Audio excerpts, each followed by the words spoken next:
like the non-travel scrimmage today and some of those younger guys and guys that don't play as much? Yeah, that was good. Those guys, it can be challenging on those guys. They go from being really good players in high school to, being in a position right now where they're on scout team and not getting a whole lot of reps. So it's good. It brings in energy to practice. They have fun with it. I love to watch the older guys kind of rally around them as well. So it was good. We're thin at some positions. We had some guys that would just join the team from a walk-on tryout, and we throw them in there. They don't necessarily know what they're doing, but it's important to get a chance to evaluate other guys at other positions. So we were able to make it work this week, and it was good. James, how much of your evaluation for how to replace Adrian Nelson will be built on the information you already have with regards to the players you mentioned yesterday over at Penn State, and what you'll evaluate for the next 7 days? No, it'll be pretty much based on what we already know.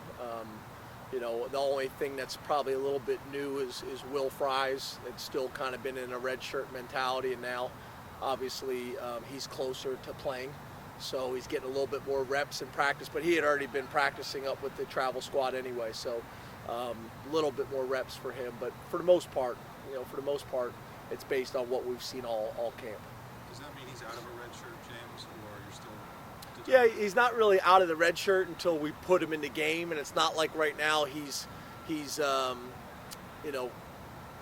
showed that he's going to be the starter come the first play of the game.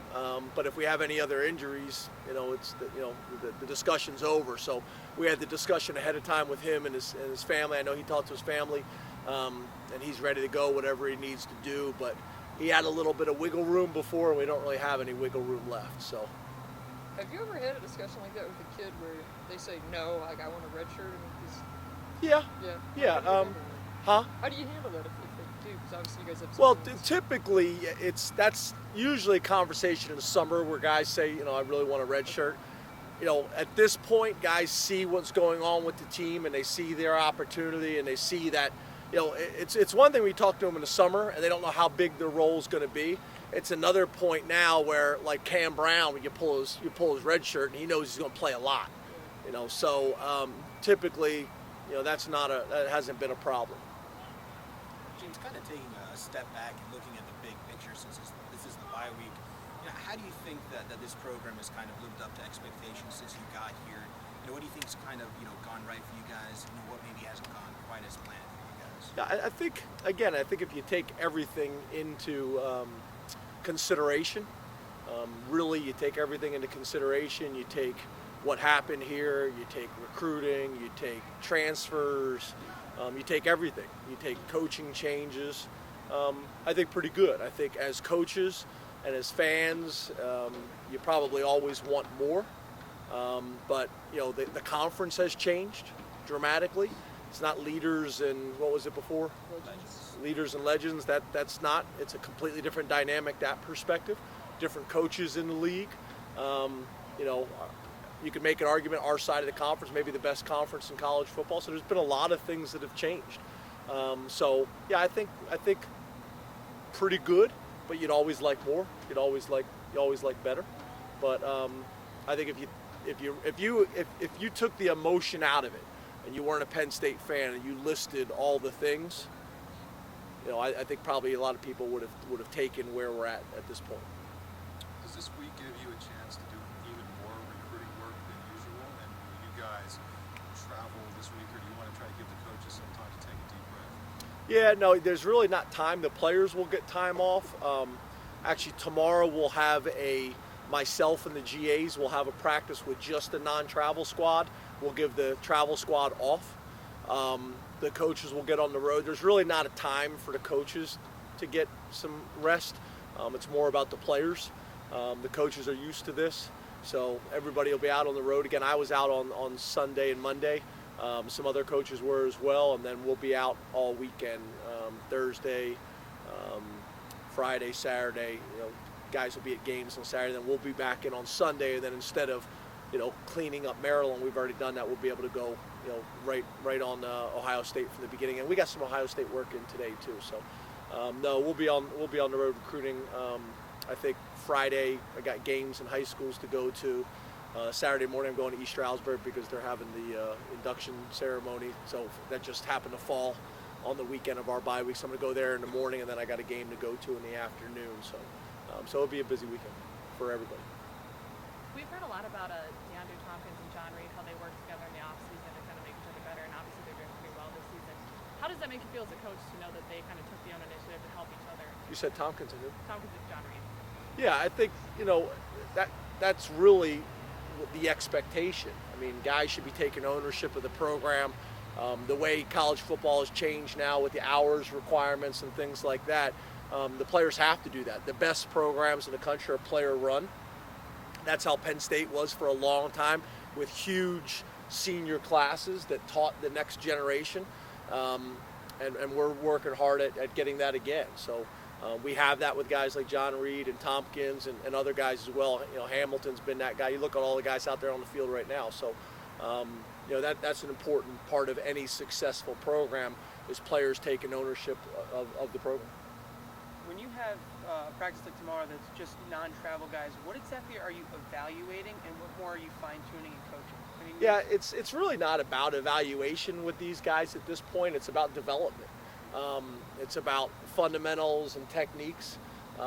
It's about getting them a little bit more reps and a little bit more attention than they normally would.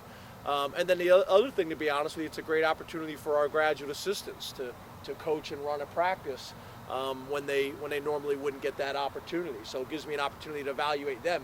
But that's probably the biggest evaluation that's going on, is evaluating the young coaches. And for the players, it's strictly, purely about development and giving them some more opportunities and some more individual attention. What kind of things do you do? I'm sorry. Yeah, we'll do individual sessions. We'll do some walkthroughs. We'll do some scrimmages like we did today. We'll do some 7-on-7s as well. The numbers won't allow us to do too much, but it'll be a similar practice, but it'll be the GAs running it. We'll combine some positions because we just don't have enough coaches to coach every position. So the quarterbacks and the wide receivers will be together. The safeties and the corners will be together, those types of things. But it's a watered-down version of what we normally do. Jake Zimbick's been here since the winter. Where have you seen him progress till now, and since we're talking about some of the young guys? During camp he had an injury that kind of really held him back and really didn't get an opportunity to do a whole lot. So he was behind from that standpoint. He came actually in from high school with an injury, so he was behind. So he's been playing catch-up. He's really sharp mentally because he's gotten all those reps mentally in meetings and during the spring. But he's just really getting caught up physically, to be honest with you. He's got a lot of ability, throws the deep ball really well. Needs to put a little bit more zip on the underneath stuff. Needs to get stronger just in general in his movements and his running ability and his ability to drive some of the throws that we need him to put a little bit more mustard on it. But he's been good. He's got a natural feel for the position, a natural feel for the game, but he needs a lot of physical development still.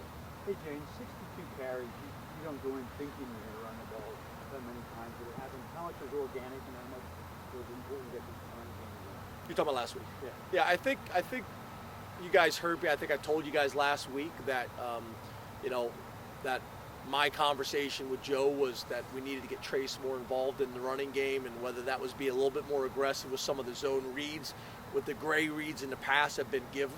And we've told him if he feels like he can beat those guys, pull it, which I think that helped us. But we also had some design runs going in the game plan as well. And I just think, like I've mentioned to you guys before, when the quarterback is a threat, it helps everything out. It helps protection out. It helps Saquon and the rest of the running backs out because it gives them another legitimate threat. As you can see, when he was pulling the ball a bunch of those times, there was nobody to defend him whatsoever. That obviously is the reason why Saquon's been fighting for every yard, because people have been packing the box. So that's going to be something that we're going to continue to do moving forward. It was also great to see Tommy Stevens get in there and be able to run the ball as well. So we feel like we got two guys for sure right now at this point that can play at a high level for us. So it was part of what Maryland was giving us, but it was also part of our plan going in. It was kind of a combination of both. I don't think you go from the number of carries that we had to what we did last week with just one, them or us. It's got to be a combination to get to that point. Will you watch the Ohio State game Saturday night? I mean, obviously you're recruiting. Watch it in your man cave, or what are you going to do? Yeah, Yeah, I think most of the coaches will be back. We'll probably be going mostly high school games in this area, in this region, are typically Saturday afternoon or Friday night, so most of us will be back. Yeah, I usually just go sit down in the basement, put my girls to bed, just kind of veg out and relax. I'm having players over tonight. The last 2 nights we've had players over. It's been hard with my radio shows a little bit later this year to have them over on Thursdays. But yeah, I usually just go down in the basement, sit there by myself, watch the game, walk upstairs, get a soda and some chips. It's not as exciting. It's not as glamorous as people think. Yeah. I'm telling you, it's not. James, now that you're in Ohio State prep week, what are some things that set Urban Meyer teams apart? Not just in how talented they usually are, but how they react to adversity, how the coaching staff makes adjustments. I think they're very talented. I think they're very, very talented. They're one of the more talented teams in the country and have been for a number of years. I think that's the number one thing that stands out to you. I think over that, they're very well coached across the positions. I think they're the 2 biggest factors. They're very talented and they're well coached, and they've been very consistent. I mean, his record speaks for itself. Combination of those factors. Thank you. Thank Thank you. you. Did you have something? Oh, I was just going to talk. You hopped on ball security on last week on the post game. I was just trying to figure out what was the progress that was made in that area for this week. Yeah, I mean, the progress you'll never know until you get to the games. I mean, that's the production that you have in the games and the progress in terms of whether you protect the ball. We emphasized it this week. We did extra ball security drills.